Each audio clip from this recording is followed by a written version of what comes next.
So let's just jump straight into it, brothers and sisters. Sorry for the audio spiking. Today, we will be finishing Volume 1. I was about to say Lord of the Mysteries. Whew. Today we'll be finishing Volume 1 of Shadow Slave. Question. Do volumes have, like, volume names? Like, I know Arc 1 is the Forgotten Shores. But, like, Holy Peak Incoming, I'm ready, man. Something's gonna bust. But, like, for example, Lord of the Mysteries Volume 1 is called, Clown, right? Does Volume 1 Shadow Slave have, like, a name? Or is it just... Yeah, they have volume names. Yeah? Oh. Alright, so I'm not gonna know the name. Yep, they do. So I'm not gonna know the name until we read Chapter 95. Okay, awesome. That's badass as fuck, brothers and sisters. Alright, let's just get right into it. Like, comment, sub... Turn on the bell icons. All that jazz helps. Fuck, man. These intros are so... I'm so bad at this. All that helps the YouTube algorithm. That being said, let's just get right into reading. All right. Yeah, so that's technically the only name I may or may not know. Adam. I think somebody mentioned the name Adam. I don't know if that was a joke or what. Yeah, I was surprised Easy doesn't have... yeah, we need... Well, I think Sunny mentioned... Sunny's cut up, so he might be our Shadow Slave mod. So we'll see how it goes. But I feel like when spoilers get too crazy, we'll do one. But so far, I've only read one name, and I think we're good. That being said, Chapter 87 of our 87 through 95 read-through today. Chapter 87 is called Plan of Escape. Nephis was still at the western edge of the island, gazing over the recording black waters. It seemed as though she barely moved since the last time Sunny saw her. Looking at her with clear eyes, free from the most deliberating effects of being enthralled, he was able to notice things that he had not noticed before. Nephis' hair was indeed longer, because it's been a month. Back at the academy, it was short and usually parted to the sides. Now, silver strands were already long enough to cover her ears, hanging messily without their usual luster. Change Star's face seemed much thinner, with dark circles under her eyes and a bleak, dull expression. Her usual confidence and energy were gone, replaced by exhausted stillness. She looked as though some unknown illness was consuming her from the inside. Is she also turning? Slowly turning to one radiant girl in a pale shadow of her former self. Sunny suspected that he knew what that illness was. He had known for a long time that Nephis had a mysterious goal, and that her determination to achieve that goal was nothing short of frightening. That burning desire of hers, it seems, was strong enough to resist even the enthrallment of the soul devourer. However, while the feeling remained, the actual memories were gone. Thus, Nephis had been left longing desperately for something that she did not know, would now understand the nature of her emotions or satiate them. This inner conflict was the reason for her terrible state. Coming closer, Sunny sat down and looked at Neph, wishing to see her striking gray eyes shine once again with unbreakable resolve. Huh, Neph? She turned her head to him, not saying anything. Sunny gritted his teeth, feeling dark anger blossoming in his heart. That loathsome tree, I have something to tell you. Trying to stay calm and not miss anything, he told Nephis everything that he had found out. He told her about his trip to the upper parts of the soul tree, the giant nest he had discovered, the vile thieving bird spawn and how he had killed it, the strange memory which had no rank and type, the new attribute he had received, and the hidden one that he had accidentally discovered. Finally, Sunny told her about the nature of the tribute, the true... Oh, I scrolled down too much. Let me read from right here. I think I found my place. Finally, Sunny told her about the nature of the tribute, that the true nature of the soul devourer, how long they had been on that island, and what they had forgotten. When he finished, Changy Star's expression didn't change one bit. Looking away, she simply said, I see. Sunny blinked. I see. That's all you have to say. She glanced at him and smiled darkly. What do you want me to say? He gaped at her and clenched her fists. Wow, how horrible. Good job, Sunny. Say something at least. It is hard to behave like a human. She turned away, not answering. Sunny stared at her for several seconds and then said in a tired, defeated voice, I don't know what to do. Tell me what to do, Nev. How do I get us out of this? How will we get out? She was silent for a while. Sunny almost assumed that Changing Star had already forgotten everything that he had told her, but then he noticed the sparks of white radiance dancing in the depths of her eyes. Nephis had her aspect. Nephis had activated her aspect ability, using pain to stay lucid for as long as possible. Finally, she looked at retreating dark sea and said, we need to build a boat. Sunny blinked. What? Changing Star sighed and turned her face to look at him. We've been here on this island for many weeks. Our minds are slowly beginning to be erased by the soul tree, turning us into its slaves. One would say... a shadow slave. See what we did there? Forever. However, the process is not complete. He nodded, listening. What thought did the soul tree put in our heads? That is the benevolent and the great, that is fruits and desirable, and that we shouldn't leave the island, staying as close as possible to it. The first two commands make perfect sense. The third, however, is not simple. Nephis gestured at the vast expanse of the black water. From the third command, we can deduce that the effect of the soul tree's enthrallment weakens within range, and that if we put enough distance between ourselves and the tree, it will be broken. That seems fair. Sunny's face brightened when he understood Neph's logic, so there was a way. They just had to leave the Ashen Barrow and flee, not looking back until the Soul Devourer's brand was gone from their souls, however. But why a boat? Why not just run away on foot? Changing Star lowered her head and said quietly, yeah, why? We'll never make it to the castle on foot. We'll just die. I was too arrogant before to think, well, it doesn't matter now. It will take many months to go around the crater through the labyrinth, especially now that we don't have the echo. And every day we spend there is another day we risk encountering something that will kill us without even breaking sweat. Sorry, there might be a little lag right now. She sighed. We were already lucky to survive for as long as we did, but in the end, no matter how much we fought and preserved, we still encountered the soul tree. This shouldn't have been our end. Do you know how important it is that we even got a chance to have this conversation? Sunny, whoa, hold on, music is way too high. She sighed. We were already lucky to survive for as long as we did, but in the end, no matter how much we fought or preserved, we still encountered the soul tree. This shouldn't have been our end. Do you know how important it is to even get a chance to have this conversation? Sunny hesitantly shook his head. First, we have to have an oracle in our group see the feature. Then Cassie had to formulate and execute an ingenious plan in a short amount of time, with her memory remained intact. That plan was based on the fact that there was someone with an awakened armor of the 5th tier in our group, one enchanted with an extreme rare mind protection trait, no less. Awakened with a revelation affinity were few and far between. Sleepers with a memory equal to the puppeteer's shroud was even rarer. That person then had to find and kill a great devil. More incredibly, he had to receive an actual lineage memory from it. Yeah, there's way too many coincidences. Do I need to explain how implausible this combination of events is? Sunny slowly shook his head. Nephis closed her eyes. My point is, if we go into the labyrinth, we will inevitably meet the next soul tree, and even if we miraculously manage to survive that encounter, there will be the next, and the next, sooner or later, we will die. Damn! That's fucked up. You love cardigans? Hell yeah, bro. That's some good shit. She looked west, where the last remnants of the dark sea were disappearing beyond the horizon, but we build a boat and use Cassie's staff to fill the cell with wind. Maybe, oh, they can go quicker. Maybe we'll be eaten by the dwellers of the death, or maybe they won't pay us any attention at all. It's a gamble either way. Either we die, which is the same as returning to the labyrinth, or not. If we survive, we'll be able to travel 100 and maybe even 200 kilometers in one night. More distance than we had covered so far. Senior froze, stunned by the number. In all the weeks preceding their battle with the Carapace demon, they had traveled for no more than 100, maybe 100. Bro, I don't know my kilometers. Maybe 150 kilometers. From the giant knight's statue. It was a considerable amount, especially because of how hard each step through the Crimson Labyrinth had been.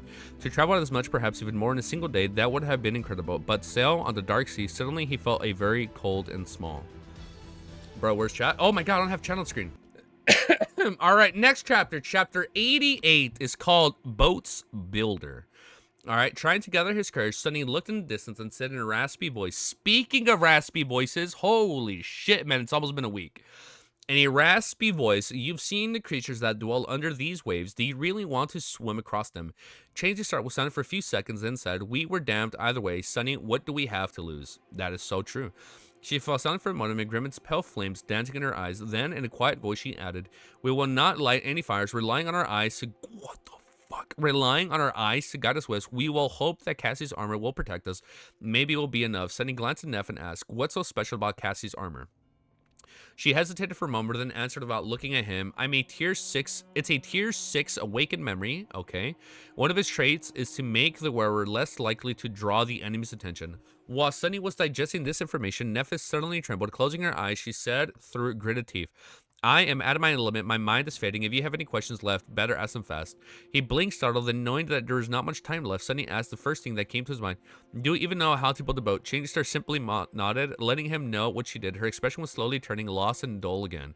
Racing against time, Sunny frankly thought of another question. How do I convince you to leave this island once your memory's gone? Nephis looked at him, struggling to hold. Oh, they're gonna fucking fight. That's how we do it. You don't reason with her. You just fight her. How do I convince you to leave the island once your memory is gone? Nephis looked at him, struggling to hold on to the last shreds of lucidity. For a moment, her eyes became clear again when flames ignited the depths, illuminating her pale, beautiful face. Aster Song Vale? Say those words to me and I will listen. Starting to lose the grip of her thoughts, she turned away and added in a short pause, her voice already uneven. If anything happens, take Cassie and flee. Don't. Oh, when she goes. Don't look at chat. Oh, was there a spoiler? Okay, I won't look at chat. Wait, chill, guys. Chill. If there's any spoilers, chill. It's a new series. Wait. Whatever she's telling us, wait, chill. It's a new series. Chill with the spoilers. Because I remember we were spoiling a lot when we started reading LOTM, but luckily I never got spoiled, so we have to be there at that same beginning where we don't get spoiled. Aster Songvale, I assume that's what you're talking about. If anything happens, take Cassie and flee. Don't. Then the light in her eyes slowly dimmed and soon changed. Sarah was staring west once again, all memory of their conversation gone from her mind. Sunny sat by her side for some time waiting. After a while, he shifted a little and said, "Hey, Neff." She turned to him, her face bleak and full of confusion. "Sunny, oh, when did we get here?" "A while ago." Then he smiled and said in a carefree tone, "Hey, can I ask you something? Do you know how to build a boat?" She was like, fuck. Nephis was very surprised by his question, but eventually agreed to help him. Sunny didn't tell her why exactly, but he wanted to build a boat. Dodging the questions with practiced finesse, his flaw was not in making things easy, but the state Nephis was in, persuading her was not very hard. Manipulating her felt a little strange, but explaining everything once again would have taken too much time, not to mention that he wasn't sure that it would work again, and there was not much time left. With every hour, their condition worsened. Even Sunny was having trouble keeping his lucidity intact. Every time he felt that his mind was beginning to slip, he had to inflict pain on himself to get a new moment of reprieve. Even so, his thoughts were slow and fragile. Keeping them together was taking a heavy toll on him. Even Sunny was having trouble keeping his lucidity intact. Every time he felt that his mind was beginning to slip, he had to inflict pain on himself to get a few moments of reprieve. Even so, his thoughts were slow and fragile. Keeping them together was taking a heavy toll on him. They had to flee the island as soon as possible. Sunny was determined to be ready for the time the dark sea returned. Turning away from Nephis to not let her see the pained expression on his face, Sunny bit on his hat once again. Feeling the bitter taste of blood on his tongue, whoa. Does that mean he liked the taste? No. Feeling the bitter taste of blood on his tongue, he let the wave of pain clear his mind and blinked, amused at the irony of the situation. He was nodding at himself to prevent himself from being eaten. What a funny contradiction. And it's funny that I'm reading like this, man. Whew!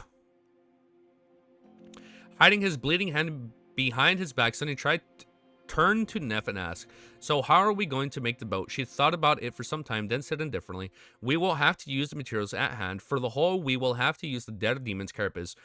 Oh, you're going to use the body parts? "We can strip several armor plates of suitable shape and tie them together with a golden rope." Sunny raised his eyebrows. "Then the carapace demon's armor is made out of some strange metal can still even float."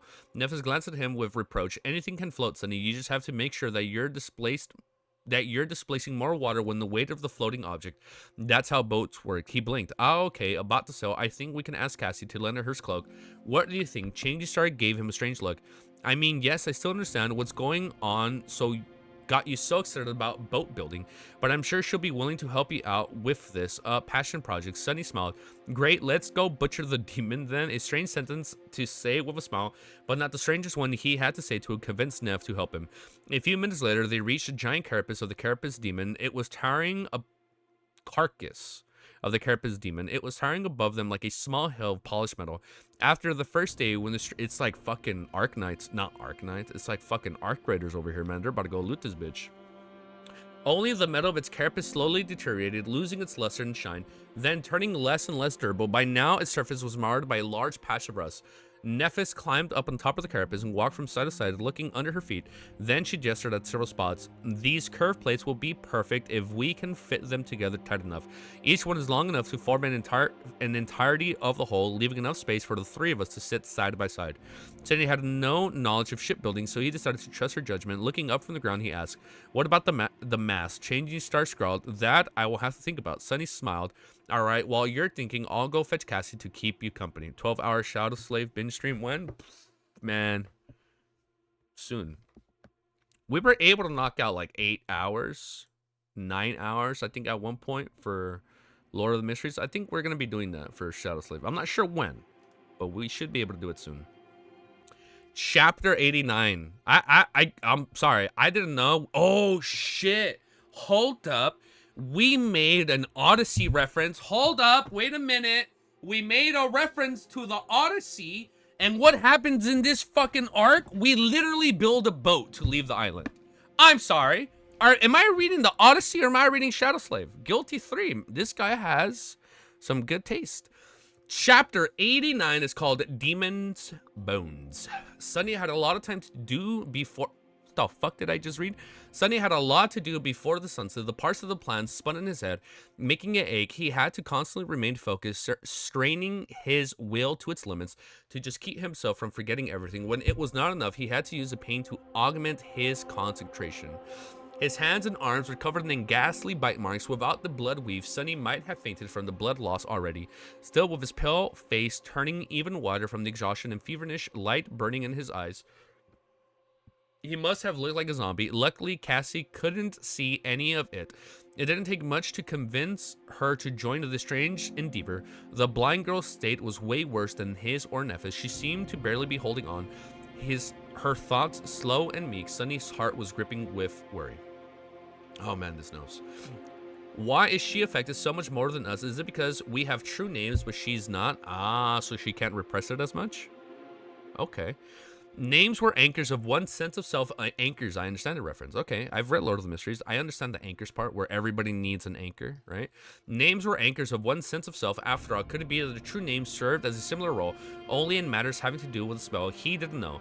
Sending guided Cassie to the carcass of the carapace demon, Nephis was already busy stripping plates of armor from its back. Her silver sword was seemingly able to cut through the deteriorated metal, making the task not as hard as he had been afraid of. Gently sitting the blind girl down in the spot where Neff could see her, he climbed the top of the dead demon and evaluated the progress of Change Star's work. She looked at him with a frown. Aren't you going to help? This was your idea after all. Sunny shrugged. Maybe later. You seem to be enjoying yourself anyways. Some people might not say that it's a fun little project to chase the boredom away, right? She blinked a couple of times, then said, I guess. Sunny nodded a couple of times, looking down the spots where stripped of armor plates, the demon's flesh was laid bare. The observed blood had coagulated, turning its dark as hard as stone. Here and there, the white layers of fat remained in pristine condition. Actually, I have another project in mind. Nephis raised an eyebrows. Oh, really? Sunny summoned his sword and stepped closer to the gap in the creature's armor. Yeah, I want to make a candle. Say those words. He began to cut, separating the fat from the hardened muscle tissue. Neff blinked a few times and then looked at Cassie. Hey, Cass, has Sunny lost his mind? No, he's like the most rational one right now, dude. The blind girl perked up at the same time at the sound of her name. Huh? Oh, I'm not sure. I think he's just bored.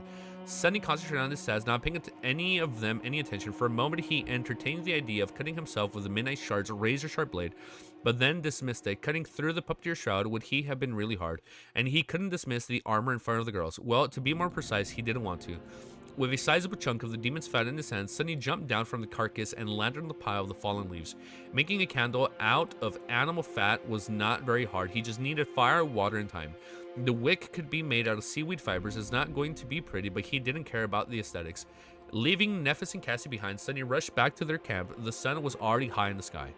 He spent the rest of the day doing two things, watching over the process of making the candle, running around the island, gathering as much fallen leaves as he could. From time to time, he would catch a glimpse of Nephis working on the boat, sometimes instructing Cassie to help her with the mental tasks. From what he could see, the boat was coming along nicely. Changing Star knew what she was doing. Of course, this was only possible because he had convinced her that this was just something he wanted to do for fun, and the girls knew that Sunny was planning to use the boat to escape the Ashen Barrow. The effects of the enthrallment would have kept erasing their memories of the task, making finishing it impossible. So if they knew why, it would just keep erasing their memories. Okay. As it stood, Sunny was the only one who knew the true purpose of the boat. That way, he was forced to bear the full weight of the Soul Tree's mind corruption alone. He felt as though he was able to drop dead of exhaustion. His head felt like it was filled with molten iron. His vision was starting to become blurry, but stubbornly, Sunny refused to give up, no matter how tired he was, how much he wanted to let go, and ease the suffering, returning to the bliss of not knowing. He kept... What the fuck, man? That's so dark. He just wants to die. But stubbornly, Sunny refused to give up, no matter how tired he was, how much he wanted to let go and ease the suffering, returning to the bliss of not knowing. Oh, wait, not necessarily dying, but like going back to that state. The bliss of not knowing. He kept his thoughts of one goal and one goal only, escaping the clutches of the soul devourer. Finally, with the evening approaching, the boat was ready. Looking at the walking corpse, Sunny slowly approached the demon's carcass, which was now cut up and sliced apart. It was as though a mad vivisector by Vivisector.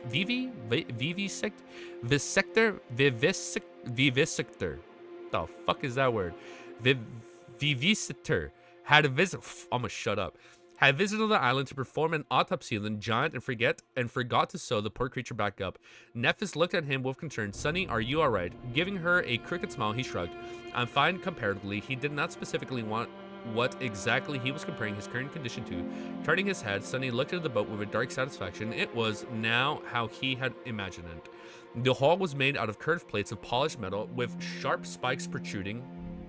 Did stream crash? So the hull was made out of curved plates of polished metal with sharp spikes protruding from them in all directions. The plates were held together by the golden rope that was tied tightly around them. Changing Star had managed to make the gaps between the different parts of the hull so thin that no water could sip through. The mast was made out of the demon's spine and ribs with Cassie's enhancement cloak hanging on them to serve as a sail. There was even a steering oar fashionable out of the tip of the giant scythe. He had expected to see a makeshift raft, but what met him, wow, was an actual vessel. Yes, it looks crude, but also strong, eerily macabre, and strangely impressive. Sailing upon the cursed sea on a boat made of demon bones sounds like the beginning of a legend. He thought, temporarily mesmerized by the ghastly visage of the carapace vessel. Nephis looked at him with a hint of satisfaction. Happy, now what? Sonny gathered his thoughts. Now, as soon as he tried to think of what he had to do next, an invisible barrier appeared in his mind, blocking any attempt to continue the thought. Now we. No matter how hard he... Damn, so he can't even fucking say. Holy Machabri, pronounce it. Yeah, it's not good, man. I think until... I'm sorry, I'm using me being sick and stuffy nose excuse, but until we recover, I think the Badoon Devil will be striking repeatedly. I'm sorry. Hopefully next week will be better. But even no matter how hard he tried, Sonny couldn't quite remember what he had wanted to do. With a scrawl, he raised his hand and bit down on his mandible palms, feeling drops of blood flowing into his mouth. But even the pain did not help him destroy the barrier. Sonny smiled darkeningly and kneeling, placing his hand on the ground. Summoning the midnight shard, he raised his one hand and brought the pommel to the sword down without any hesitation. As the brittle bones on his ring finger shattered from the powerful strike, a wave of agony washed over his mind, obliterating the adamantine barrier. Now we get the hell out of here. Get him back on the boat! Go! We gotta go, dude! And then Nephis and everybody's like, what? Leave? No. I feel like they fight, bro. There's no shot Sonny doesn't fight Nephis. Like, I feel like Nephis would try and fight him to stay, but we'll see what happens. Chapter 90 after stream disconnected. Yo, what's up? What's up? Yeah. So chapter 90 of Shadow Slave is called Nightfall. Now, I mentioned it in the live stream. I have heard the name Nightfall. I'm assuming there's some significance with this name later on. I'm pretty sure I've read the word Shadow Slave and Nightfall in the same sentence before, but I don't know any significance. Chapter 90 is called Nightfall. Nephis stared at Sonny, shocked by his sudden act of self-mutilation, hissing. Oh snap, I lost my place. Hissing through gritted teeth, he dismissed the midnight shard and slowly rose back to his feet. Ah crap, that really hurts. His forefinger was red and swollen, pulsating with sharp pain. It was unmistakably broken. Sonny was so full of self-pity that he had wanted to cry. Why am I so unlucky? First thing nightmare in the nest, now this. How come no one else is suffering, just me? He conveniently decided to forget that Changing Star had been literally torturing himself for weeks, and that due to her blindness, Cassie was always covering in bruises. Hearing his pained voice, the blind girl turned her head and asked, Sonny, what happened? He grimaced and tried to smile. Ah, it's nothing serious, really. I just sort of smashed my hand a bit. Nephis opened her mouth to say something, but he hurriedly interrupted whatever she had to say. Anyways, Neph, can you help me drag this gruesome masterpiece of yours to the edge of the island? At this point, one wrong question could make things very complicated. He didn't want to reveal the true purpose of his actions until the last moment. That way, oh, and then because he's farther away from the chi, you're more likely to kind of get away with it. Okay. He didn't want to reveal the true purpose of his actions until the last moment. That way, he would have more leeway in how to deal with the problem should any arise. Changing Star hesitated. A few seconds later, she shrugged, looking at him with concerned frowning. Are you sure you're okay? He forced a smile. I will be if you help me. Giving up, she shook her head and walked over to the front of the boat. Sonny turned to Cassie. We're off. Cass, wait here for a bit, alright? I'll come get you soon. She lingered as though not quite understanding his words, then answered with an uncertain expression. Okay. Sonny raised his healthy hand to grip her shoulder that hesitated and turned away with a dark look in his eyes. Enduring the pain, he walked towards the boat. Hold on a little more, Cassie. It will be over soon, I promise. The night was already approaching. Sunny and Nephis dragged the boat across the island, pulling it as oxen yoked to a wagon. The ashen sand was not the most difficult of terrains, but the spikes of the strange vessel's hull were making the task harder. Thankfully, the boat was lighter than it looked. Sunny knew that the alloy of the demon's carapace was extremely light from his experience with the Midnight Shard, which was forged from the same lustrous metal. If he were to believe the source description, this miraculous alloy came from a shard of a fallen star. Whether this omen was good or bad, he didn't know. Soon they heard a thundering rumbling in the distance. It came from the direction of the colossal crater. The dark sea was awakening. Oh shit. Alright, so we gotta go, bro. Gritting his teeth, Sunny grabbed onto the golden rope that was coiled around his chest and pulled harder. Come on, faster. The sun was just about to touch the horizon when they finally reached the edge of the island. Falling to his knees, Sunny released the rope with the gas for air, his chest rising and falling frantically. A wave of overwhelming exhaustion was dropping from his senses, making it hard to stay awake. Not yet, you can't let go yet. Nephis was silent, looking at him with a frown. For once, Sunny felt glad that she wasn't weirdly taciturn by nature. Gathering his strength, he stood up and glanced at the darkening sky. Oh, I scrolled down too much. At the darkening sky. Time was running out. Turning to Neff, he strained his parched throat and said in a raspy voice, I'll explain everything once Cassie is here. Don't go anywhere until I bring her, alright, please? Change Star stared at him for a few seconds, then shrugged with indifference and didn't say anything. I'll take it as a yes. What else could he do? Cursed under his breath, Sunny turned around and hurried away. He had one last task to accomplish before returning to Cassie, which is what? Sometime later, he came back to the spot where he had left Cassie. The blind girl was still there, sitting some distance away from the Carapace Demon's carcass and idly staring into the ground.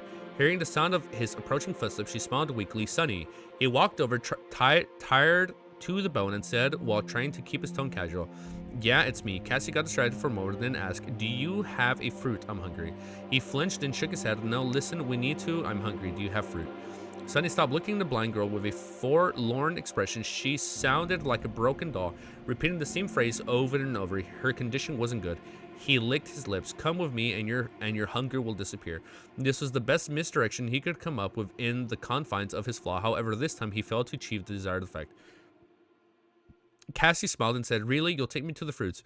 Due to exhaustion and the deliberating effects of the enthrallment, Sunny got distracted for a moment and failed to control his flaw. Without realizing it, he opened... Oh, he told her no. Without realizing it, he opened his mouth and said no. Cassie pouted and lowered her head. That's not nice, Sunny. Why did you lie to me? Ooh, he lied to her. Still reeling from his mistake, Sunny missed the moment and made things even worse, turning a small oversight into a real problem. Because I want to take you away from this cursed land. Oh wait, not cursed land, cursed island. As soon as the words left his mouth, Sunny froze and opened his eyes wide, refusing to believe that he had just messed up that bad. However, the damage was already done. Cassie turned to him with a deep scowl. Take me away, but I don't want to leave. Why would I leave the soul tree? Sunny silently cursed and shouted, abandoning any attempt to control himself, because that thing is evil. It's pure goddamn nightmare. Come on, let's go. Grabbing her hand, he pulled the delicate girl away, but she resisted with surprising strength. Let go of... Oh, this is not good, bro. Let go of me, you jerk. Cassie managed to rip her hands away from his grip and flinched back. Oh no, wait, this is so sad. What the fuck? Let go of me, you jerk. Cassie managed to rip her hand away from the grip and flinch back. Looking at Sunny with anger, I said I don't want to go. You're acting strange, Sunny. Stop, please. Sunny froze, not knowing what to do. The island is our home. It's so nice here. With the three of us together, why do you want to leave? He lingered, struggling to do what he knew he had to be done. Finally, Sunny gritted his teeth and said, Because it's 5, remember? I'm sorry, Cassie. Then he lunged forward and violently grabbed the blind girl, easily suppressing her resistance. What are you doing? Stop. Help. Help. Neff. Throwing her over her shoulders, Sunny turned around and ran towards the edge of the island. Cassie resisted desperately, using her small fist to pummel him back with a rain of punches. This is kind of fucking sad, bro. This is kind of sad, bro. Despite the fact that she had never taken part in the battles against the nightmare creature of the Forgotten Shore, she still was considerably stronger than any normal person. All those soul shards Changing Stars had shared with her gave Cassie enough strength to make Sunny feel every strike. It wasn't enough to seriously injure him, but more enough to hurt like hell. I'm sorry, I'm really sorry, Cassie. Deeply disturbed, Sunny tried to block out Cassie's desperate screams and rushed to the boat.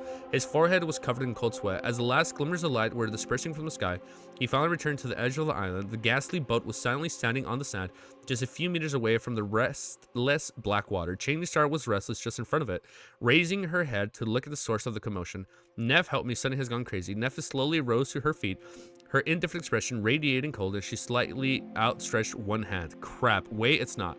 Before he could finish the sentence, a silver sword appeared out of thin air, aiming at the ground for now. Explain yourself. Changing Star's voice. Oh, shit, it's about to go down, dude. Oh, it's about to go down. Wait, it's not. Before he could finish the sentence, a silver sword appeared out of thin air and aimed at the ground for now. Explain yourself. Changing Star's voice was even and calm, but Sunny could feel the hidden threat in it.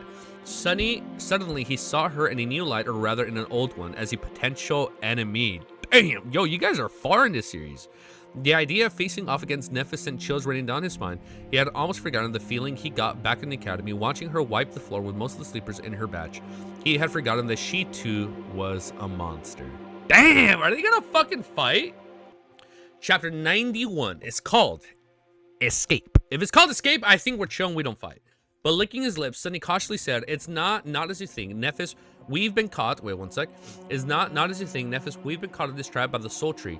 Is not benevolent. Is not protecting us. In fact, it's doing the opposite. If we don't leave this island, we'll become its slaves forever, or until it finds something stronger and devour us.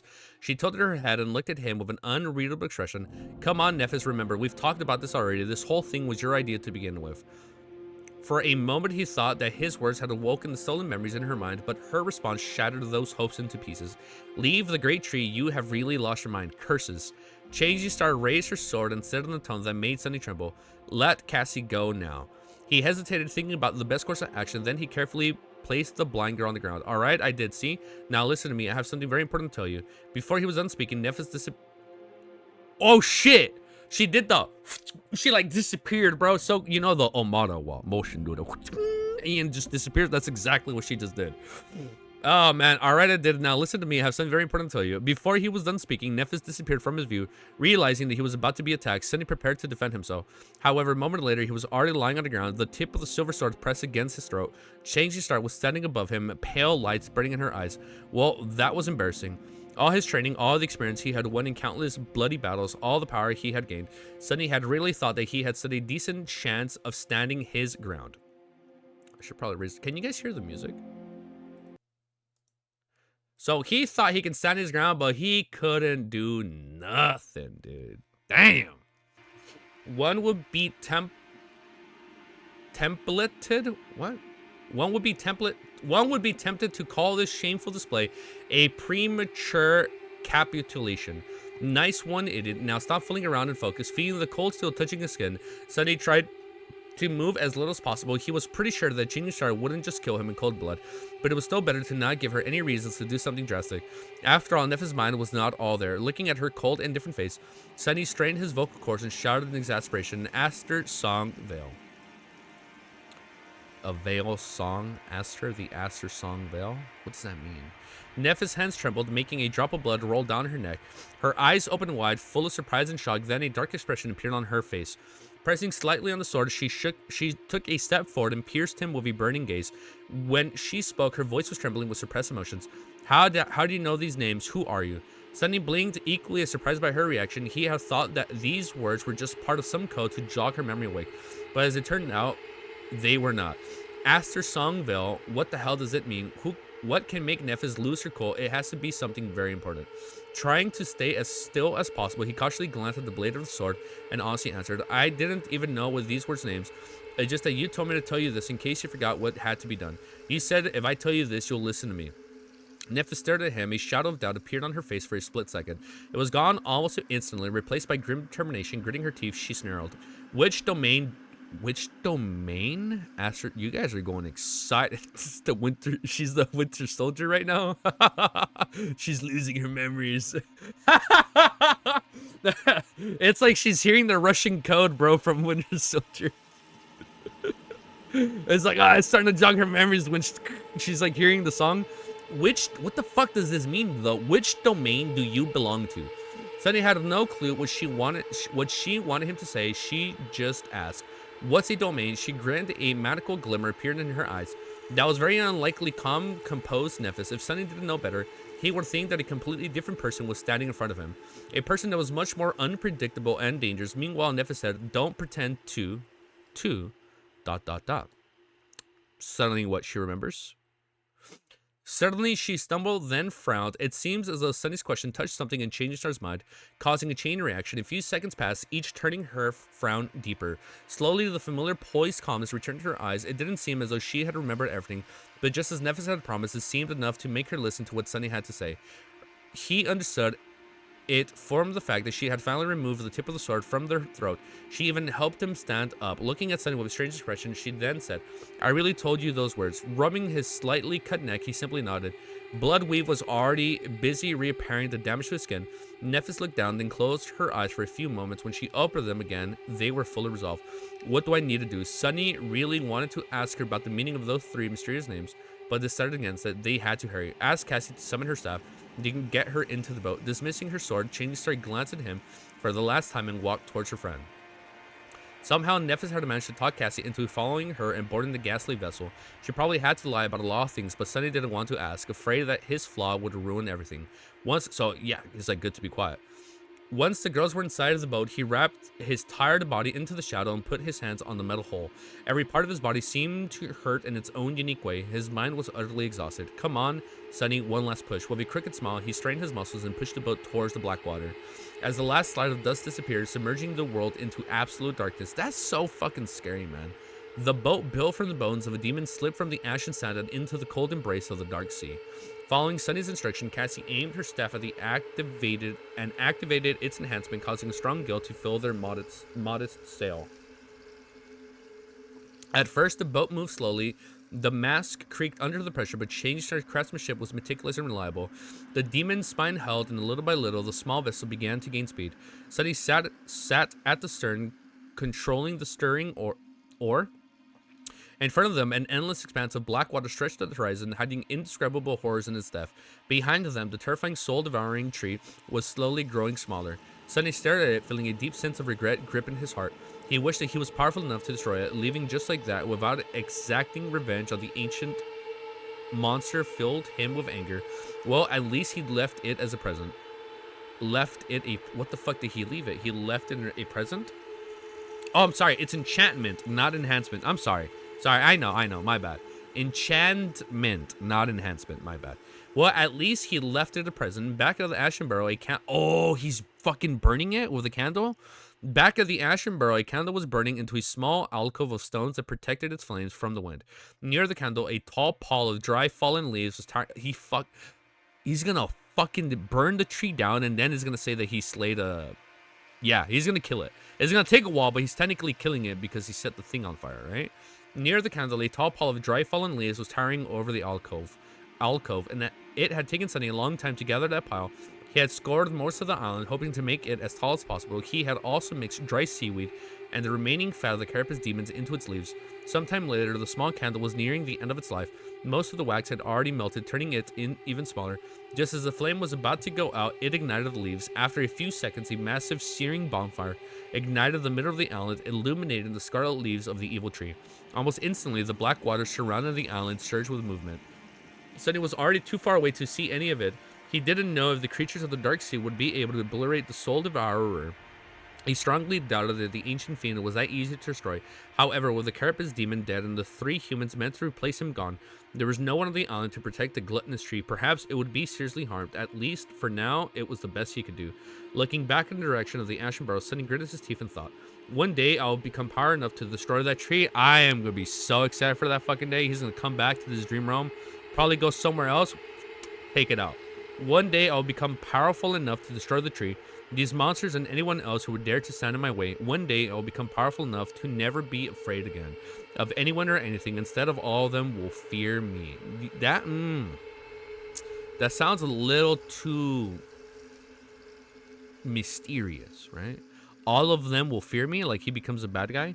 He didn't notice that just as he was thinking these words, Cassie suddenly raised her hand and turned in his direction. On her dark face, a dark expression appeared, soon erased by uncertainty and doubt. We made it out. One day he will be back. Chapter 92 is called Journey into the Night. And the absolute darkness of a small vessel was gliding on the black surface of a restless sea.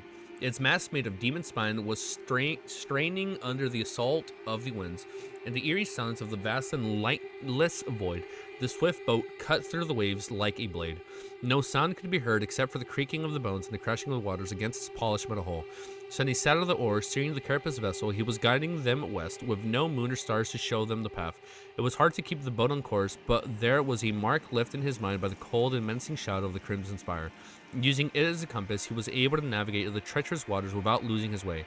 Black skies above, dark sea beneath, with nothing but a thin layer of steel separating them from a tenebrous abyss, they sailed through the night. That's so fucking scary, man. Below them, countless horrors were hiding in the cursed depths. Several times, Sunny felt gargantuan shadows moving close into the small boat, attracted by the sound of its passing. Powerless to do anything, he had no choice but to tremble in silence, praying that the terrible creatures would turn away because of Nephthys' armor, right?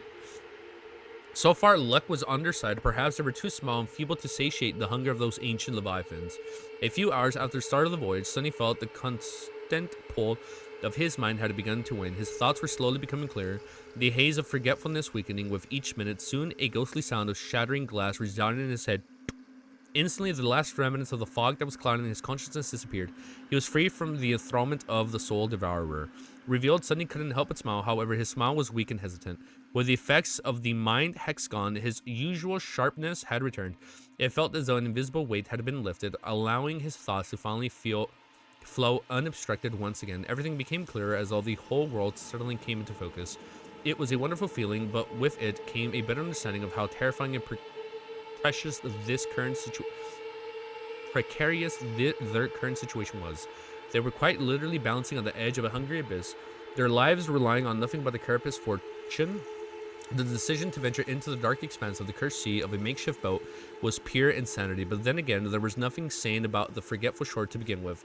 In this desolate hell, the craziest choice was something the best you had. Gritting his teeth, Sunny held the oar and stared into the darkness. A few minutes later, Cassie suddenly shifted, making the boat gently sway. She handed a magical staff to Nephthys and cautiously moved closer to Sunny, feeling her way through the darkness with her hands. Before Sunny could guess what was it that she wanted from him, he was suddenly caught in a tight embrace. The blind girl hid her face in his chest, hot tears streaming down her face. Sunny froze. It was a sweet moment, man. Sunny froze, stunned and having no idea what to do. He could feel Cassie's body press against him and shaking from crying. Her hands tightened rapidly around his neck. While he was trying to comprehend the situation, she quietly whispered, thank you. Bro, I feel like that's a death flag. Probably not anytime soon. But like, their chemistry is too good now. I'm getting too attached now. Thank you. Feeling extremely awkward, Sunny pretended to clear his throat. No need to thank you. It wasn't for your warning. We would still be stuck on that island, so we're even. Then he raised his hand and archly patted her on the back. Both of them were careful to keep their voices as quiet as possible, afraid that they will attract something from the black depths. Cassie silently cried for several minutes, but then finally let him go. Wiping her face, she pulled her body away and whispered, I'm sorry. Her voice sounded a bit strange. Confused, Sunny raised his eyebrows. What is she apologizing for? Oh, I'm sorry for grabbing you back then. She smiled and, wiping the last tears from her face, turned away to move back to the middle of the boat. Sunny was left alone once again, with nothing to do except for holding the steering oar. He let his thoughts wander. With his mind clear again, many things were worth revisiting. He had to distract himself from the eerie pressure from the endless dark emptiness somehow anyways. Despite the fact that their experience with the Soul Devourer was nothing short of harrowing, Sunny had somehow managed to end up considerably better off than the other end of it. His haul this time was truly unbelievable. He had received an amazing new weapon, no less than 100 shadow fragments, and 2 new attributes. Spark of Divinity was a real improvement on his previous version. The ability to perceive the inner structures of memories alone opened a whole new horizon of possibilities. However, he was more interested in the mysterious blood weave. Somehow, Sunny felt that he had severely underestimated the uniqueness and importance of that attribute. Its origins, too, were covered in a veil of secrets. Who was the weaver whose... man, I forgot how to pronounce it. It's Ikior. He had consumed. Who were the unknown that even the spell was reluctant to mention? What was their connection to the gods? Why were the type of ranks of the initial memory he had received from the vile thieving bird spawn left empty? How was it even possible for memory to give an awakened new attributes? The last question guided him to think of something else. Glancing up, he stared at Nephis and tried to recollect their conversation. Looking back, she had revealed a lot of things that had failed to notice in the moment. First of all, Sunny now knew that Cassie's enhancement armor, which had been given to her by Changing Star, was an awakened memory of the 6th tier. That meant that it came from the Awakened Terror, a nightmare creature one class above the mountain. What the fuck? One class above the Mountain King that he himself had killed in his first nightmare. The secret of how Changing Star had managed to earn her true name was now one step closer to being revealed. Icor. I said Icor? Icor. Got it. We got it. It's Icor. So it's not. So why the fuck does it have a CH? There's a K in it. Icor. Greek mythology. The fluid that flows like blood in the veins of the gods. Okay, I feel like that's a hint to his attribute. Icor. All right, that's badass as fuck. All right, next chapter. Chapter 93. Chapter 93 of Shadow Slave is called Blackwater. Apparently, as far as accomplishing the impossible went, Nephis had outdone even Sunny, and aspirant triumphing over the Awakened Tyrant was already unbelievable enough.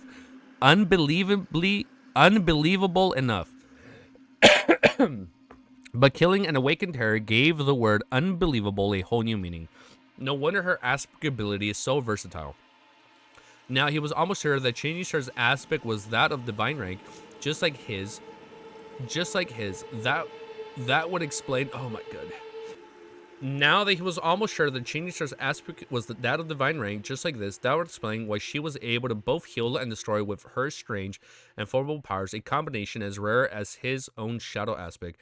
What's the probability of two sleepers with divine aspects ending up so close to each other in the dream realm?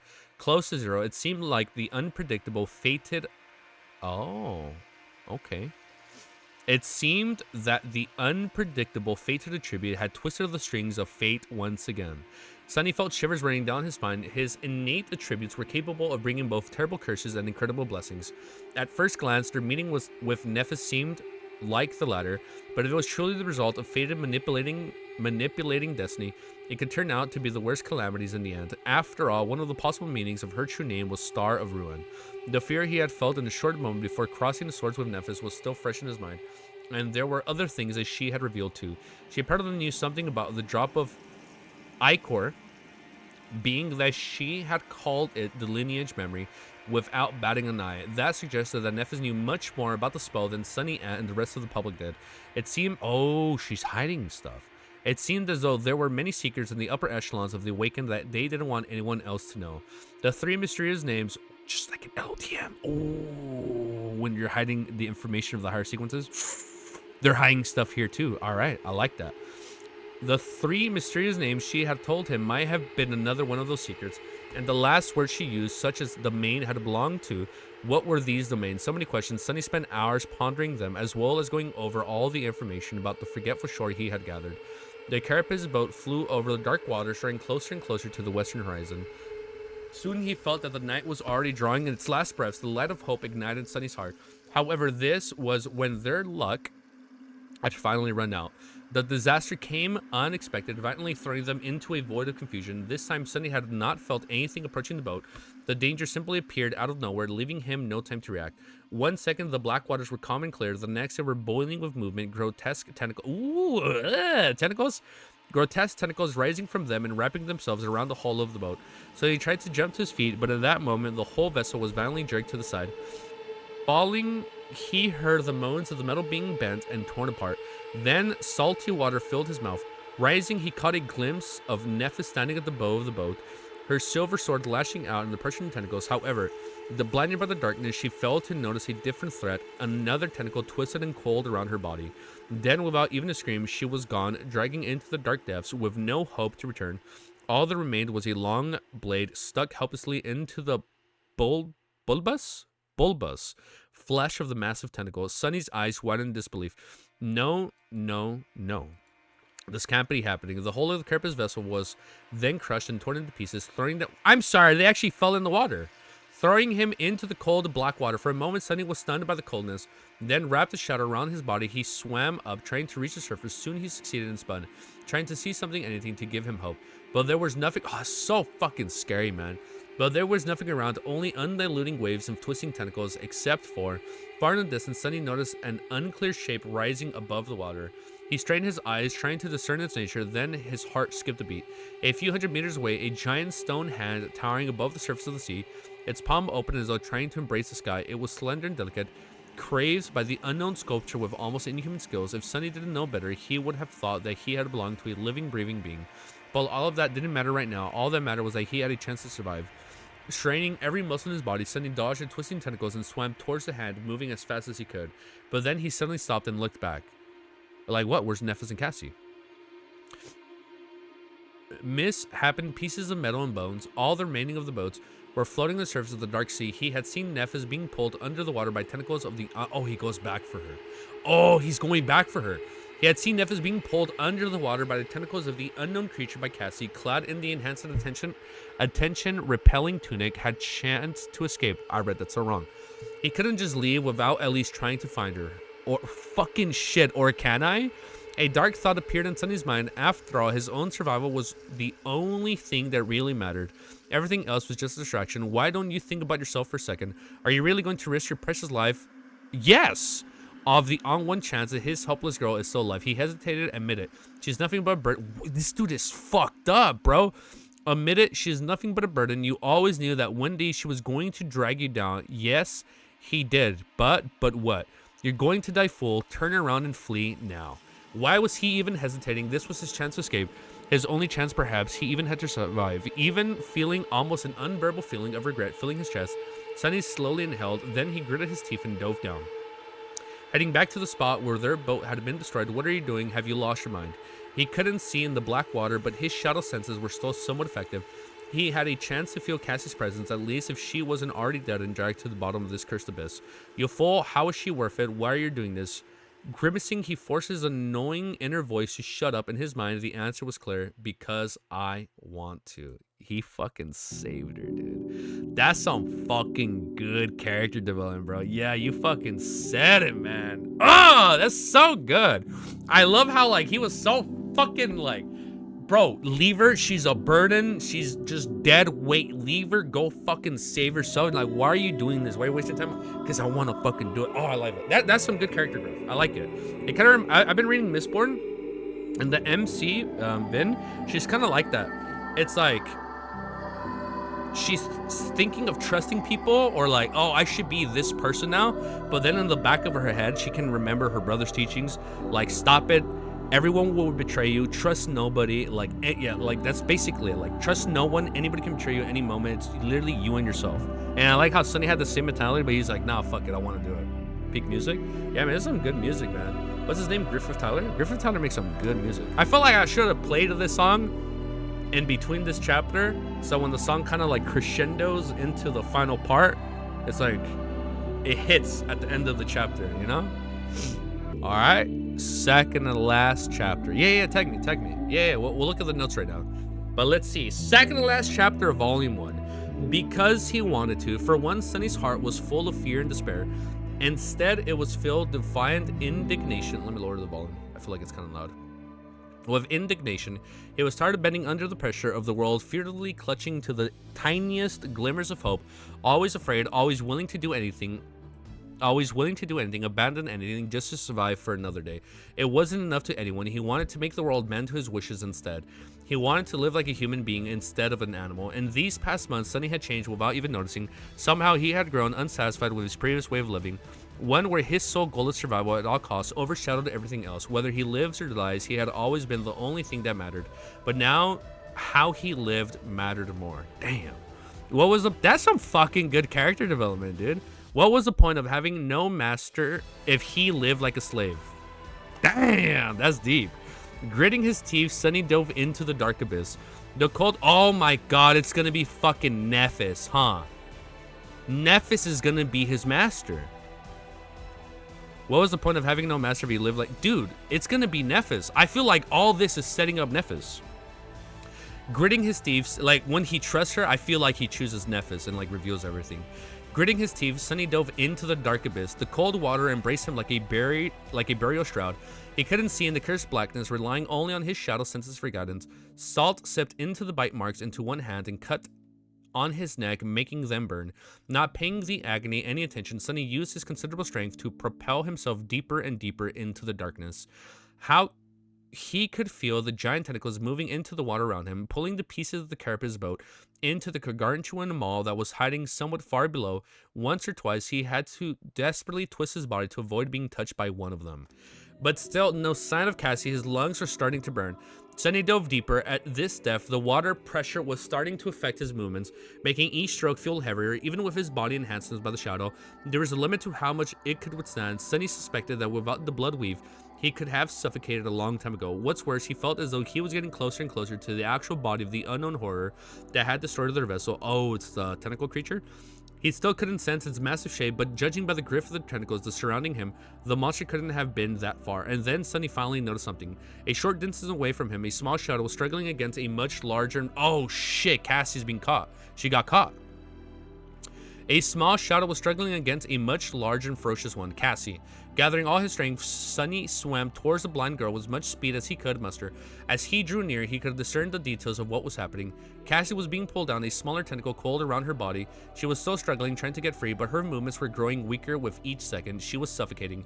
Filled with fury, Sunny propelled himself forward and grabbed onto one of the tentacles, feeling slippery flesh throbbing. This is so cool, dude. What the fuck, man? This is getting kind of hype.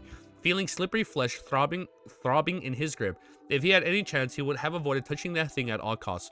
But fighting underwater was tricky. If he wanted to deliver any sort of powerful blow, he had to find some form of support first. Summoning the midnight shard, Sunny strained every muscle in his body and slashed across the tentacle, right below the point where it was coiled around Cassie's lower torso. He knew that he wouldn't be able to do any serious harm with that strike, which was slowed down to a crawl by the burdensome resistance of the black water. However, his amazing sword was still sharp enough to cut into the fleshy tentacle, causing a cloud of dark blood to gush out from the wound. The tentacle furiously twitched and shot sideways as though trying to shake the attacker off. Flying through the darkness, Sunny held on for his dear life and moved his blade upward, slicing the spongy flesh apart. He never hoped to chop the tentacle off with one strike. No amount of strength would have allowed that to happen. Luckily, swords were able to pierce, slash, and cut. Pushing the blade, Sunny cut deep into the tentacle where the tsuba was about to touch the wound. He changed his grip and pulled the tachi. Oh yeah, it's not a katana, it's called a tachi. I was like, what's a tachi? And pulled the tachi down. Monster's flesh spread apart under the razor-sharp blade, barely offering any resistance. A torrent of blood surged out, and with the last push, the tentacle was completely severed. Sunny was finally able to turn his attention to Cassie and see how she was doing. Oh my god, stream just crashed. What he sensed made him scrawl. The blind girl was barely conscious. He needed to get her to the surface as fast as possible. Pushing away the twitching remains of the tentacle, Sunny dismissed his sword and grabbed Cassie across the torso, feeling how cold her skin was through the thin fabric of her tunic. Weakly, she tried to resist, not realizing that it was him and not the monster. Pressing the blind girl to his chest, Sunny turned his head and felt a wave of desperation crashing against the walls of his mind. His lungs were in agony, no air whatsoever left in them. His body was slowly losing its strength, full of terrible pain and a thirst for a breath of fresh air with maddening intensity. Even if he can see anything at this point, his vision would have begun to darken, and they were so far away from the surface. What's worse, the horror of the depths was now alerted to his location. Countless tentacles were already moving, surrounding them in an impenetrable barrier of flesh. A second or two later, they would be crushed to death in a devastating embrace of the sea monster. Sunny didn't know how to save them, but he wasn't going to give up no matter what. Making the arduous stroke with his one free hand, he held tightly onto Cassie and swam up. The tentacles were approaching, blocking all paths to escape. Sunny gritted his teeth, and in the next moment, the water around them suddenly turned pure white. Is it Nephis? An incandescent it's Nephis. An incandescent radiance filled a vast emptiness of the cursed sea, obliterating any sight of darkness. The explosion of the light was so intense that it pierced through. It's fucking sick, dude. The explosion of the light was so intense that it pierced through the Sunny's eyelids and hurt his eyes.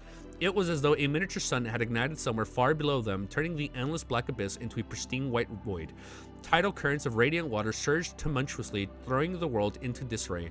Their gargantuan tentacles convulsed and writhed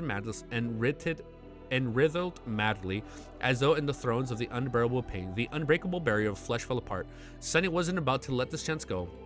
Straining his suffocating body, he swam to the surface, dodging the...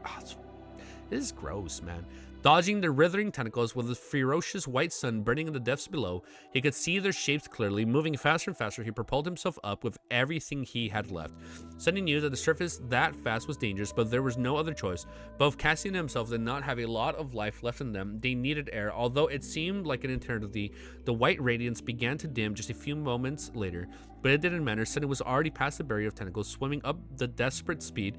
He was afraid that they wouldn't make it. His consciousness was already beginning to wane, slowly slipping into the cold clutches of the empty nothingness. Even knowing that there was nothing but water around, he was still overwhelmed by the suicidal desire to... What the fuck, bro? He was overwhelmed by the suicidal desire to open his mouth and inhale as deeply as he could. His muscles were spasming, devoid of oxygen for too long. And then finally, Sunny's head broke the surface, blinding by pain. He drew in gasping breath and coughed uncontrollably. Held tightly in his arms, Cassie was doing the same. Her chest was regularly moving up and down, sucking in the sweat ambrosia of the air. Sunny never knew how precious it was before, not even while being slowly poisoned by the harmful, polluted air of the outskirts. They made it. Trying to compose himself, Sunny looked around. The last remnants of the white radiance were long gone, erased as if they had never existed. There was once again consumed by absolute darkness. However, far away in the east, the first light of the dawn was about to shine from beyond the horizon. Catching the glimpse of the giant stone hand, Sunny gripped Cassie's shoulders and swam that direction. We fucking made it, dude. In G3 we trust. In fucking G3 we trust, man.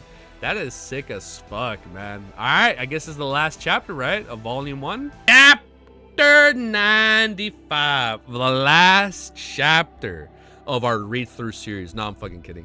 The last chapter of volume 1, brothers and sisters, is called Starlight. And I feel like that represents Nephis, maybe? But let's find out. Sunny felt that he was at the end of his rope. He had put himself through too much abuse during these last few days. Now it was hard to even remember when was the last time he had slept.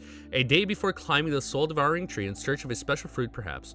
Since then, he had lived through the harrowing torture of the blood-weave transformation, spent countless hours on the verge of mental collapse to resist the effects of the enthrallment, mangled his hands to stay lucid, guided the boat through the terrors of the dark sea in absolute darkness, saw it being destroyed by the horrid dweller of the deep, and gave the battle to that monster, the cold black depths, almost drowning as a result. His body and mind were on the brink of shutting down.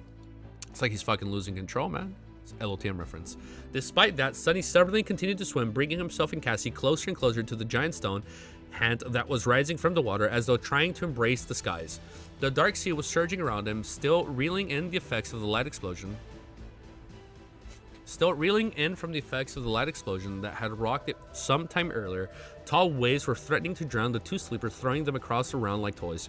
Struggling against them was a hard task, and still he persisted. The dawn was drawing closer, but now... The dawn was drawing close, but for now, there was still nothing but cold darkness and danger all around them. Any second, something could arise from the depths of the abyss and put an end to their desperate attempt to save themselves. At least the tentacles were gone, perhaps scared away by the pain of being exposed by the searing light.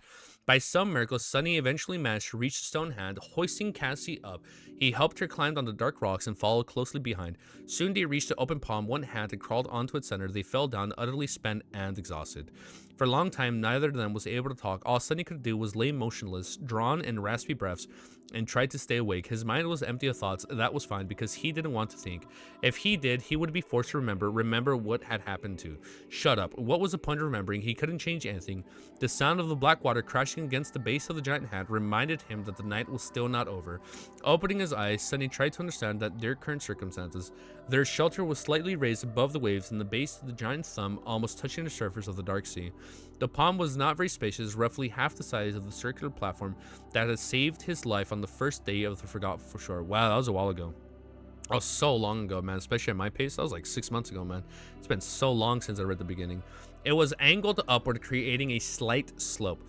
The fingers were higher above the waves and wide enough to accommodate a person, but they were bent upwards towards the sky, making them less suitable to serve as a refuge.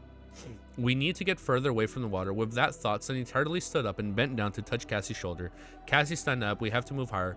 His voice sounded hollow and brittle. The blind girl flinched and raised her head, her skin deeply pale. Sunny, he nodded. Yeah, it's me. She was still in shock. Sunny could see that Cassie's mind was still not all there yet. She gently pulled her to her feet. Come on, let's go. It's just a few meters. She lingered. What happened? I heard a sound and then something was pulling me down.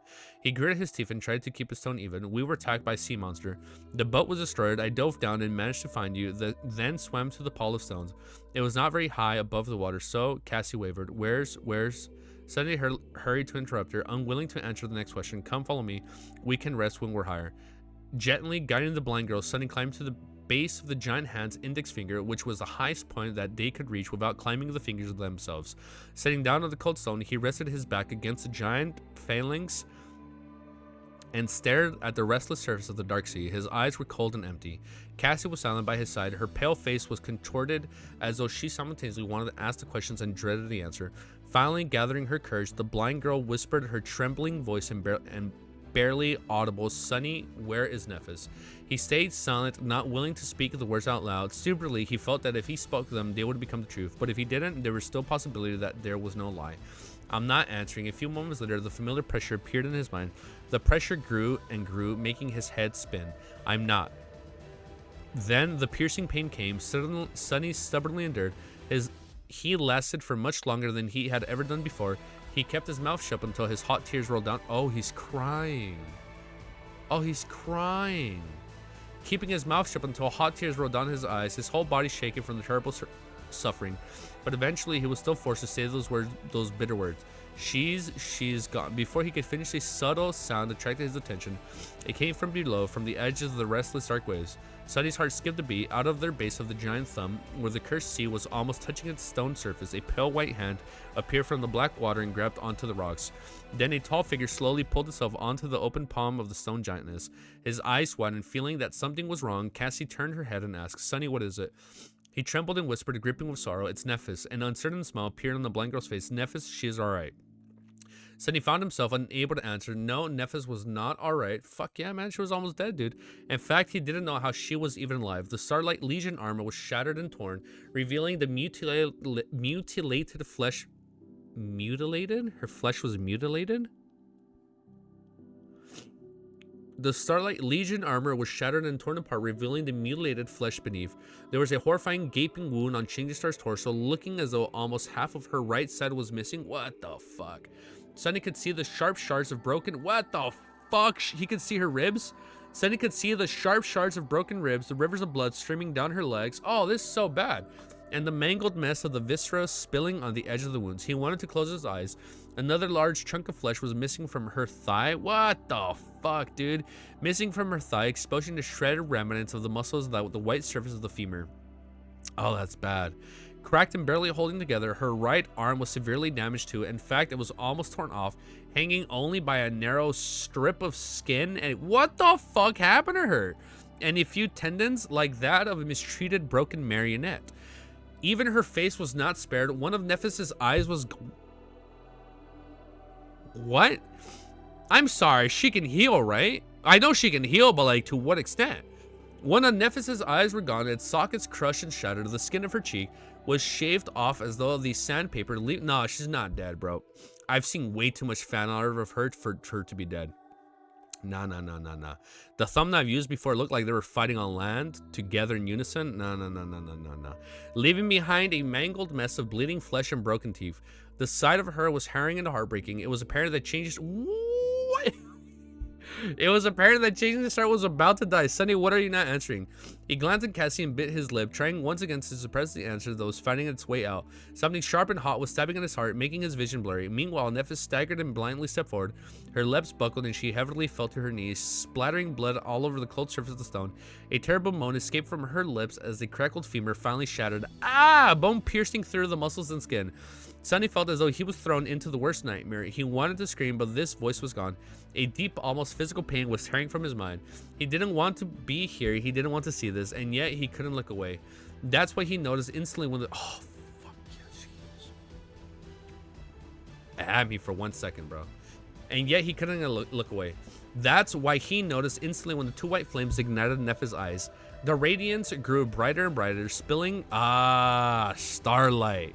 Grew brighter and brighter, spilling from her eyes, her mouth, the gaping wounds in her body.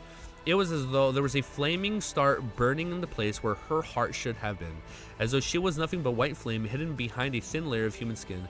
The incandescent radiance filled Changing Star's blood, turning it into streams of liquid white fire. As Sunny watched, frozen in place with his eyes opening wide, the fire began to melt and reshape her flesh. Slowly her muscles repaired herself, her organs returned to their places, her bones reassembled themselves from the shards. Where there was nothing to replace a missing part, the fire took its shape and solidified. Oh, it fills it in.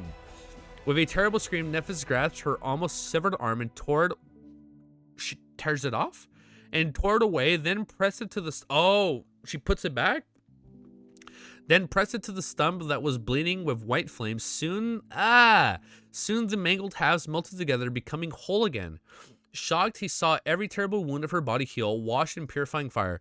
Soon there was nothing but pristine white skin showing through the wide gaps in the shattered armor.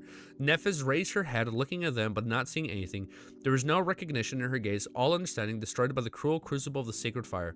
Then the last daughter, oh, the immortal flame clan. Hold up, immortal flame. She has the immortal flame, the Starlight. Because even if she's dying, the Starlight brings her back. Thus, the immortal flame. I see it.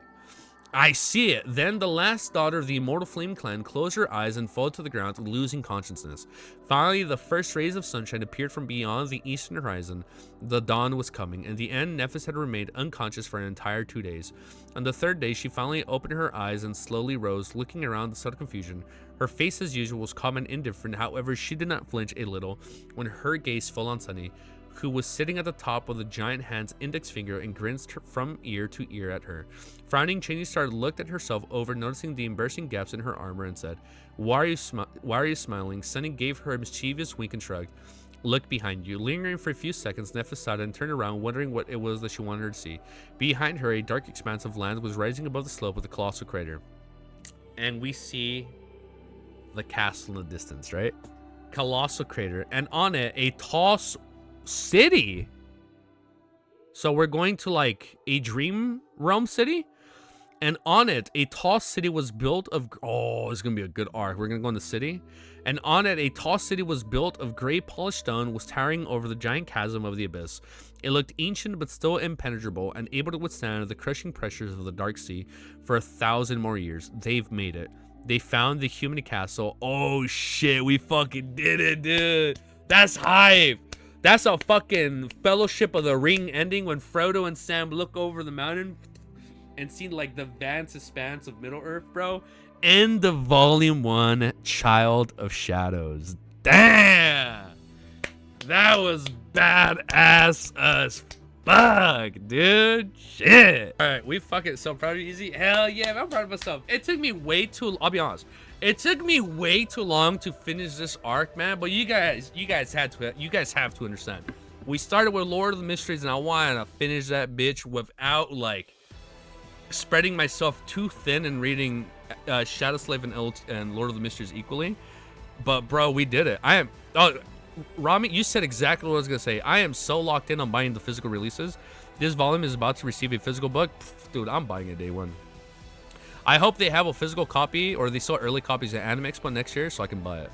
Because that's what I did for Omniscient Reader Viewpoint. They sold it like a few weeks early, and I bought that bitch. Oh, it's good. All right. Now, here's the thing. I don't think I'm going to read the author notes. We're going to save that for later. So we're going to keep this a little bit short. I love Shadow Slave. I think I'm locked in. I've heard a few complaints. I feel like feedback is good, right? I feel like feedback is good. People don't just always praise something. I feel like it's like for Wheel of Time. I'm getting myself into Wheel of Time, and apparently I hear there's like this middle part of the series where it's like it just drags. Like it's like the dragging part of Wheel of Time. That's what I've heard. I don't know if that's true or not, but one thing I have heard of Shadow Slave, there's a part in the series where it kind of like doesn't progress as much, quote unquote, where people say it's filler. I don't know how true that is. I don't know how true this filler arc is, but I am down. At least volume 1 alone, Child of Shadows, is so good that I want to keep reading. And I haven't even finished the first arc. I haven't even, I've only read Child of Shadows, and I already really like it. I think I like the first half more, because you guys know me. I like straight action. I like it when you just go in, go guns blazing, and you just fight. So I feel like maybe parts of it were slow when people were like, oh, what happened again? What are we doing? What's with this tree? Like, maybe that part was a little bit slow for me, but it's like, it wasn't like long enough, or it dragged on long enough for me to not like it. I liked every chapter. Everything was really good. Wasn't? Okay, so I did tell you I didn't recommend reading too heavy lore novels with how long time between chapters. Yeah, no, exactly, Amo. Yeah, that's exactly why I didn't want to read it simultaneously with Lord of the Mysteries. I kind of wanted to read that first. But man, it is really good. I like it. I'm excited to read the next volume. Now, look, I don't know what volume 2 is called, but it's going to be called Something City. Because I remember, I don't know if this is a spoiler now, but let me look up the Shadow Slave music. The Shadow Slave music by Griffith Tyler. I think the second track he has is literally called Something City. So let's look at this bad boy. Oh, Dark City. So I feel like the next arc is called Dark City. Oh yeah. Oh yeah, this is definitely the next arc. I already know it. So I already feel like the next arc, volume 2, is this bad boy right here. Right here. Wait, wrong scene. This is it. Volume 2 has to involve the, so this is the Dark City. Yeah, volume 2 has to involve the Dark City. Yeah, bro got enthralled. He's been enthralled. Is that we got him? We got him, guys. He's been enthralled. He's locked in. Next part is fire. All right, I'm excited, bro. So I feel, and that's only Act 1. I feel like Act 2, Volume 2 is gonna be really good. Now, here's the thing. How long is Volume 2? It's 96 to what, like 200, 150? Because I know Volume 3 ends at the 350 mark. Well, yeah, description, what makes you visualize the story and embrace. Description is what makes... All right, so we'll look more into this. We're definitely going to be reading more. Tomorrow, I probably won't read because I'm going to be watching the Game Awards. So if you guys want to hang out, we'll be watching that together on December 11th. But I'm going to let you go. We're going to save the rest for... You know what? I think we can probably do it before or after the Game Awards. We can probably read the author notes because I do have to head out. We'll read the author notes. And I want to check out the Guilty 3 interview, the Shadow Slave creator. So I'll probably do all that. Soon. Yeah, it's all the way to 350. Yeah, man. I'm fucking pumped. Oh, volume 2 is all the way to 350. Oh, okay. Oh, that's hype. Artworks? Oh, is there artwork on Shadow Slave? Yeah, let's look at it. Yeah, there's artwork. Let's take a look. Let me open up Discord. Okay, hold up. I've seen this one. I've seen this one before. I've seen this one. This is the Soul Tree. Damn. I'm so dumb. I was thinking gold. I kept thinking of Elden Ring when I know I shouldn't be thinking Elden Ring. My dumbass. Yeah, no shit. This makes more sense. Scale of the Soul Tree compared to Sunny. God damn! What the fuzz? All big ass. Okay, this tree's a lot bigger than I thought. I didn't think the tree was that big. God damn, man, that's fucking big. Damn, that's all big ass tree. Okay. Damn. This is the Forgotten Shore? Wow. Oh. So this was the maze. This is the Ashen Barrow. This is the city. There's this shit right here. I don't know what the heck this is. That looks important. Oh, this is the tree? Huh, okay. Miles in size. Damn, is that big? More Forgotten Shore. Oh wow, that's some really nice artwork. So this is the castle they see at the distance. Nephis. This is the person posted in our Shadow Slave by 4K RBA. Oh yeah, hold up. They has the names right of the people that made artwork. Damn, oh, this is Nephis. Oh wait, I saw that staring into yourself. Wait, I saw this. We get Nephis and like beautiful and like a beautiful dress. Oh, this is her eyes lighting up and the piece on her helmet piece lighting up. Oh shit, it's been mentioned before. People may say to skip some chapters and revisit it later, but I would suggest to read it chronological order. What? People say to skip some chapters and come back? Why? Why? Why would people do that? Absolutely read normally? Yeah. No, I don't plan to do that. Nah, I don't do that. Don't listen. No, there's a really good artwork of Nephis in her Starlight Legion armor. Have you seen it? Probably not. Oh, this was the nest. The nest where Sunny went, and he's holding the egg right here. Damn, man, the model is gonna be really good. Nephis. Damn, I love it. Damn, I'm really like Nephis and Cassia are starting to grow on me as characters. A part of me felt really sad for Cassia that at one point when she was like kind of like whoa, spoilers. I don't know what that means. I'm assuming that's just an interpretation of her cloak. I don't want to talk about that, but that okay. Oh, this was the beginning. Ah, that's really cool. Oh shit. The trio? Alright, so it is a trio. What the fuck is this? This is cool. She has a crown? Or I guess that's just her helmet piece? She's so tiny right here. Yeah, it's been confusing at first when you start volume 2, but do read the chapters in their order. Bet. Wait, hold on. It's the statue? Oh, it's the headless statue they were at. Okay. Oh, that makes more sense. You can see right here you can see the maze in the background. Okay. That makes more sense. Comic of Sunny finding the egg? I need to get some tasty fruits for her ASAP. He's like struggling climbing the tree. He makes it up. So this is when Nephis first died. And then when I'm sorry, and she never said if she saw the egg or not. Sigh, the rustling leaf sounds like howling in agony. What's up? Can I even things? What's that? The creamy other shames. This is really cool, man. People are fucking talented as fuck. After a long while, Sunny decided that he had climbed the high tree. This is beautiful. I would not be able to draw none of this shit, man. I would be struggling. The trio? This is some good stuff. So Nephis is taller than Sunny. Oh, so Sunny is a short king. Is that what it is? Oh my god, we literally said the same thing at the same time, Nightshade. So he's a short king, but she's our short queen. Okay. These are AI, but still good enough. Let's look at it. Whoa. Okay. Oh, is this the metalled one? 80 degrees. I've seen this name brought up before. I did try looking up artwork the other day. At least for the thumbnails. And I remember seeing this pop up on one of the artworks. 80 degrees. Yeah. This is Sunny swimming. I mean, only these two. Sunny swimming. His face. He's like, oh, she get the fuck. Nephis sitting on the branch of the soul tree. Damn, she looks fucking beautiful here. Oh, is that the chunk of her armor that got ripped out? Damn. And some artworks, wow, what was that one on the bottom? In some artworks, Sunny just looks older, and some he still looks like a child. I don't get it. Oh, this one's beautiful. Damn. This one's good. That's a good one.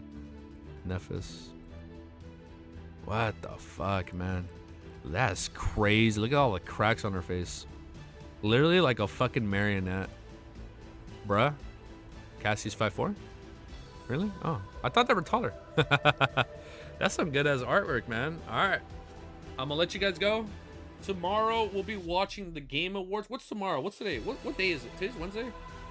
I don't know if I'm gonna stream Friday, so we'll see.